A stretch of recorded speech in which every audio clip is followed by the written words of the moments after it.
마귀를 울리는 첫 번째 방법은 사탄의 전략을 폭로하는 것입니다.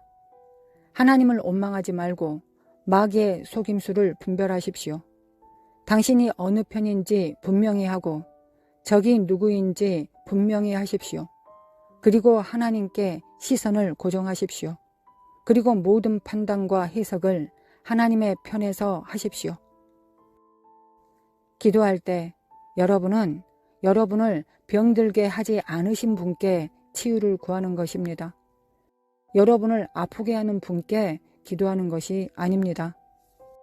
그러므로 반드시 기억하십시오. 하나님께서는 여러분을 병들게 하지 않으셨습니다.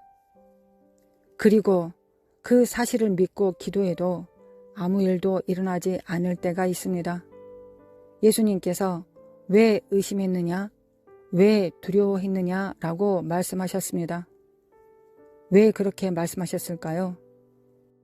사람들이 상황을 이해하지 못했기 때문입니다. 주님과의 대화 가운데 그들이 말한 것을 보시면 알 수 있습니다. 누가 죄를 지어서 이 사람이 병들었습니까? 오늘날 이단 간별사들이 딱 이런 식입니다. 누가 죄를 지었기에 이런 일이 일어났는가? 당사자입니까? 아니면 부모입니까? 하지만 예수님은 그렇게 말씀하지 않으셨습니다. 그런 일 때문이 아니라고 하셨습니다.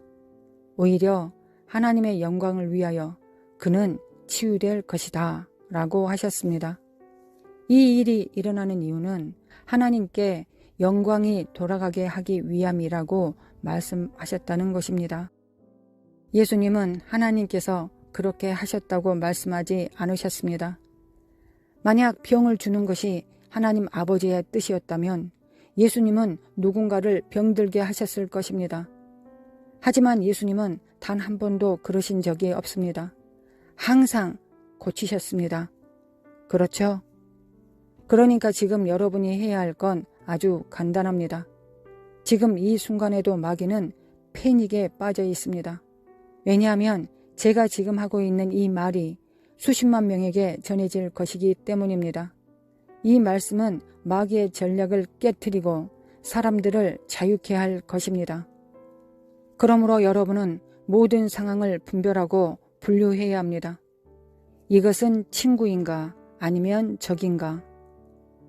하나님은 여러분을 친구라고 부르십니다. 그분은 여러분을 창조물이라고 부르셨습니다. 여러분도 하나님을 나의 친구, 나의 창조주라고 부릅니다. 여러분은 하나님의 창조물입니다. 그리고 하나님을 생명의 근원이자 여러분 존재의 근원으로 바라보아야 합니다. 여러분의 삶에서 일어날 모든 것들, 앞으로 되어질 모든 것은 하나님의 미리 아심 안에서 이미 정해진 것입니다. 하지만 보십시오. 하나님은 우리를 억지로 몰아가지 않으십니다. 우리를 부드럽게 이끄시는 분이십니다. 그런데 우리가 인생의 공격을 받고 있고 그로 인해 마음이 산산이 부서져 있다면 우리는 인도하심을 따라가지 못하고 그 자리에 그대로 멈춰버립니다. 그러면 어떻게 될까요? 아무 일도 일어나지 않습니다. 그리고 우리는 하나님이 왜 아무 일도 안 하시는지 궁금해합니다.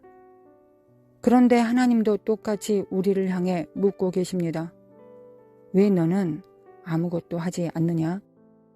물론 여러분에게는 충분히 납득할 만한 이유가 있을 것입니다. 제가 여러분의 이야기를 듣는다면 정말 감정이 복받쳐 울 수도 있을 것입니다. 하나님도 그러실 것입니다. 하지만 차이점이 있다면 하나님께서는 감정에 휘둘리시는 분이 아니라는 것입니다. 그래서 저는 하나님께 공의로운 재판장이 되어 주십시오 라고 기도합니다. 주님, 제게도 그리고 그 사람에게도 공의롭게 판단해 주십시오. 저는 그렇게 기도합니다. 주님, 우리 둘 사이를 판단해 주십시오. 저는 그것이 두렵지 않습니다. 마찬가지로 경찰에게 걸릴 일이 생겨도 저는 두렵지 않습니다. 왜냐하면 저는 항상 제한 속도보다 시속 2마일은 느리게 다니고 차의 미등도 항상 점검하기 때문입니다. 그리고 중요한 걸 깨달았습니다. 운전을 안 하면 걸릴 일도 없다는 것입니다. 그래서 저는 이제 운전을 안 합니다. 그래서 저의 기록을 보면 속도 위반으로 잡힌 지 오래됐습니다. 그런데 자동차에만 타면 사람들이 저를 죽이려고 합니다. 운전하는 시간은 8분밖에 안 되는데 그 8분 동안 아찔한 상황이 3번이나 벌어집니다. 저의 하루 중 가장 위험한 시간은 자동차 안입니다. 그래서 저는 집에서 저의 의자에 앉아 노트북을 열고 20시간 동안 거기에 앉아 있습니다. 이것이 저의 안전지대입니다. 집 밖으로 나가면 악어들이 저를 먹으려고 하고 도로에 나가면 다른 사람들이 제 공간을 빼앗으려고 합니다. 제 공간인데 말입니다. 이게 현실입니다. 성경은 분명히 말씀하십니다. 너희가 번영하기를 원하노라. 그런데 왜 그 말이 어느 순간 나쁜 것으로 변질되었을까요? 물론 그 이면에는 남용이 있었기 때문입니다. 지금도 제가 여러분에게 헌금을 요청할 수 있습니다.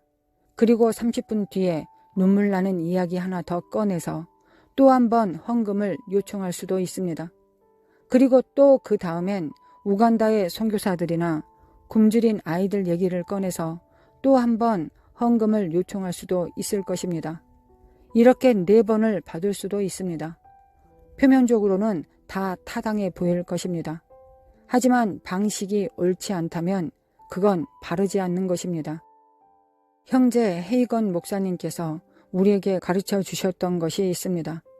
그분이 수업 시간에 직접 하신 말씀입니다. 제가 이야기해도 괜찮을 것입니다. 그분이 이렇게 말씀하셨습니다. 치유 집회 중에 누군가가 초자연적으로 낫기 시작하면 예를 들어 휠체어를 밀고 일어선다든지 목발을 들어 올리는 일이 생기면 그때 바로 헌금 시간을 갖는 사람들이 생겨난다.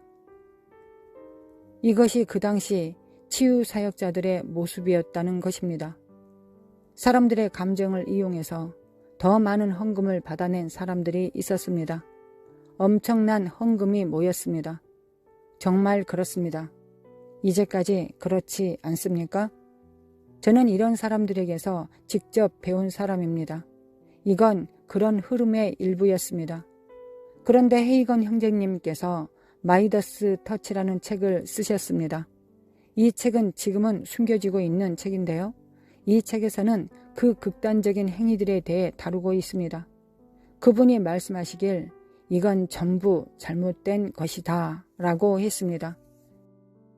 헤이건 목사님께서 사역자들에게 이렇게 말씀하셨습니다. 너희는 내 제자들이라고 말하면서 왜 이런 식으로 하느냐?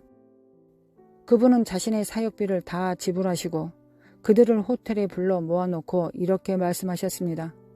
이런 오용들이 있었다고 해서 번영 자체가 잘못된 것은 아니다. 누군가 그것을 남용했다고 해서 그것이 성경적이지 않거나 언약에 포함되지 않은 것은 아니라는 것입니다. 그렇다면 마귀를 울게 만들기 위해 우리가 해야 할 일은 무엇일까요? 사람들이 정말로 필요로 하는 주제를 다뤄야 한다는 것입니다. 남용이 있었기 때문에 그 주제를 아예 없애버릴 것이 아니라 올바르게 다루어야 한다는 것입니다. 동시에 하나님은 자신에 대해 아주 높이 말씀하십니다. 하나님께서는 우리가 상상하거나 구할 수 있는 것보다 훨씬 더 큰 존재이기 때문입니다.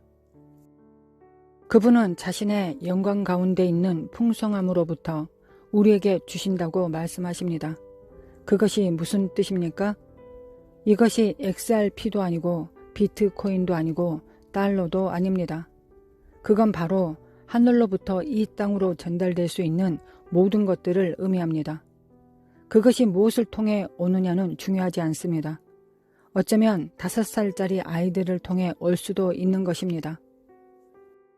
너희가 어린아이와 같이 되지 않으면 결단코 천국에 들어갈 수 없느니라.